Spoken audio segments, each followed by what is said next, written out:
승훈이 성도님 8번 해주세요. 네. 하나님께서는 당시 법적으로 증인의 자격이 없는 여인들, 그것도 천한 여인들을 세워서 부활의 증인으로 삼으셨습니다. 여기에 심오한 기독교의 은혜와 능력이 담겨 있습니다. 고린도전서 1장 26절, 29절을 가지고 이 사실을 확인하십시오. 고린도전서 1장 26절, 29절 형제들아 너희를 부르심을 보라. 육체를 따라 지혜로운 자가 많지 아니하며 능한 자가 많지 아니하며 문벌 좋은 자가 많지 아니하도다. 그러나 하나님께서 세상에 미련한 것들을 택하사 지혜 있는 자들을 부끄럽게 하려 하시고 세상에 악한 것들을 택하사 강한 것들을 부끄럽게 하려 하시며 하나님께서 세상에 천한 것들과 멸시받는 것들과 없는 것들을 택하사 있는 것들을 폐하려 하시나니 이는 아무 육체도 하나님 앞에서 자랑하지 못하게 하려 하심이라. 그러니까 여기에 저는 이게 이제 기독교는 사람이 만든 종교가 아니라는 증거라는 생각이 들어요.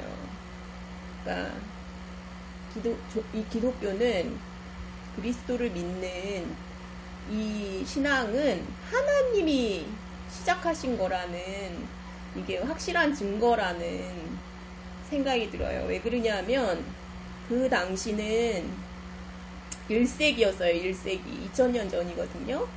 근데 우리 500년 전만 해도 여자들은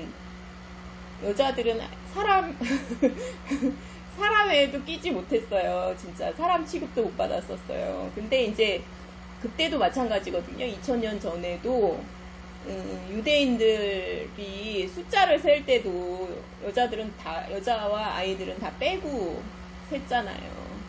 그리고 증인의 효력이 없어요. 여자들은. 그러니까 근데 부활의 첫 증인으로 여자들을 삼으신 거예요. 그리고 이제 십자가 처형을 받을 때도 여자들이 남아 있었거든요. 그러니까 십자가 죽음과 부활의 증인으로 여자들을 택했다. 그리고 십자가에 그러니까 나무에 달린 자는 저주를 받았습니다. 그런데 거기서 부활을 이제 하나님이 증거하시고 예수님을 부활시키시고 그래서 이 그리스도를 믿는 이 신앙은 하나님이 시작하셨다는 증거가 된다고 생각이 들어요. 왜 그러냐면 그거를 뒤집어 온 거잖아요. 그러니까 사람이 만약에 만들었다 그러면은 이런 방법을 택하진 않았을 거예요. 남자를 증인으로 하거나 그리고 또 이제 그냥 돌에 맞아 죽어서 선지자로 죽은 그런 사람을 택해서 이제 종교의 창시자를 삼지 그렇지 않을 거예요.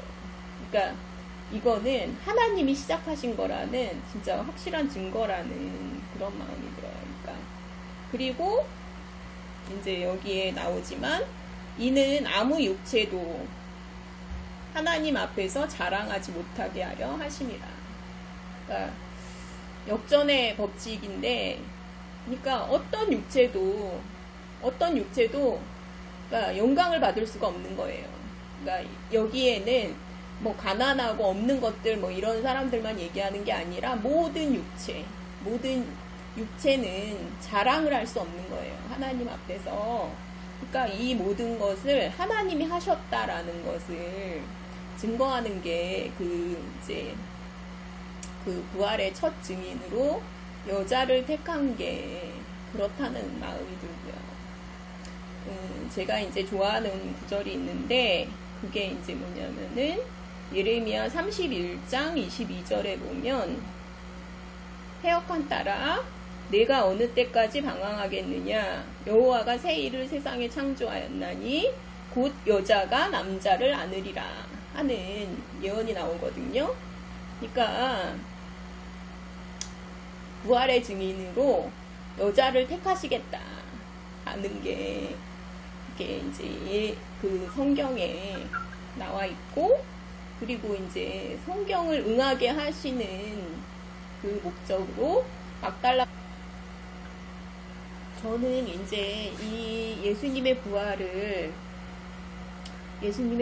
어떻게 이제 성경에서 보고 어떻게 믿을 수 있나. 그러니까 아는 게 먼저잖아요. 알아야 믿을 수 있거든요. 그러니까 성경을 공부하는 이유도 그거잖아요. 그러니까 성경을 알면 우리의 논리적으로 우리가 설국되거든요.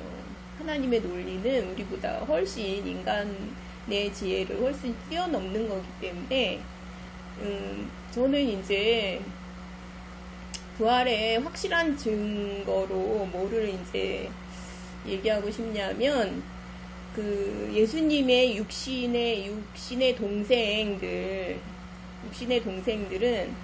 그 이제 예수님이 살아 계실 때는 믿지 못했어요. 근데 이제 부활하시고 난 다음에는 야고보와 유다가 그러니까 그 이제 사도들 중에 이제 포함이 되거든요. 그러니까 야고보와 유다가, 야고보는 그 예루살렘 교회에, 그러니까 예루살렘 교회를 이끄는 그런 이제 그러니까 신앙을 갖게 되잖아요. 근데 이게 참 어려운 일이잖아요. 그러니까 형인데 육신적으로 자기 형인데 그 이제 진짜 부활하지 않았으면 주님으로, 하나님으로 믿을 수가 있나. 그런 생각이 들고, 그래서 이제 한 학설에는 그래가지고 야고보는 항상 이렇게 무릎을 꿇고 그렇게 기도를 해가지고 무릎이 거의 뭐 낙타 무릎처럼 됐다고 하더라고요. 너무 그러니까 자기가 이제 살아있을 때, 그러니까 예수님 살아생전에 믿지 못했던 것에 대한 그런 것 때문에 항상 이렇게 기도의 사람이었다고 하더라고요.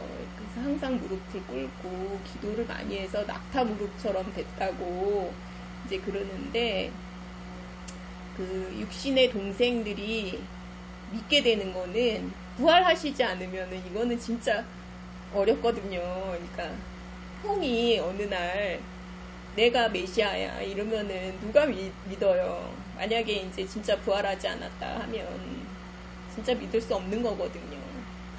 그러니까 그리고 이제 그 아까 이제 말씀하신 것처럼 그 하는 사람들한테 40일 동안이나 보이시거든요. 그러니까 이거는 어디 구석진 데서 일어난 일도 아니고 한두 사람이 본 것도 아니고 진짜 부활하신 거거든요.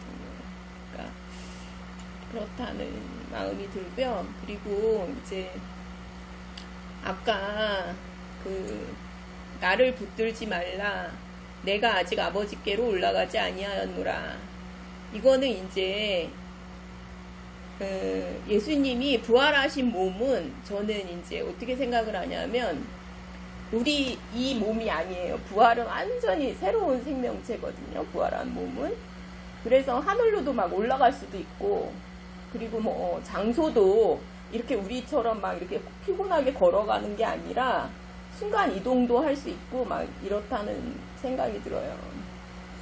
그래서 여기서 보면 이때는 이제 부활하시자마자 아직 아버지께로 올라가시지 않은 상태인 거예요. 그래서 만지지 말라 하시고 도마에게 나타나셨을 때는 나를 만져보라 이렇게 하시거든요. 이거는 죄의 문제가 아니라 그러니까 아버지께 먼저 번제의 의미가 있어요. 번제.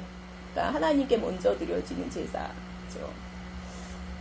그래서 도마에게 나타나셨을 때는 나는 못 믿겠다. 도마가 막 그러잖아요. 나는 직접 손 구멍 난 손바닥에다가 손을 넣어보지 않으면, 옆구리에다 손을 넣어보지 않으면 못 믿겠다 하니까 만져봐라 이렇게 하시거든요. 그러니까 그 번제, 그거를 이제 어떤 책에서 읽은 적이 있는데, 그러니까 하나님이 기뻐하시는 제사, 그러니까 번제로 먼저 드려져야 되기 때문에 이때는 만지지 말아라. 그리고 나중에는 만져라 이렇게 하시거든요. 그랬다는 마음이 듭니다.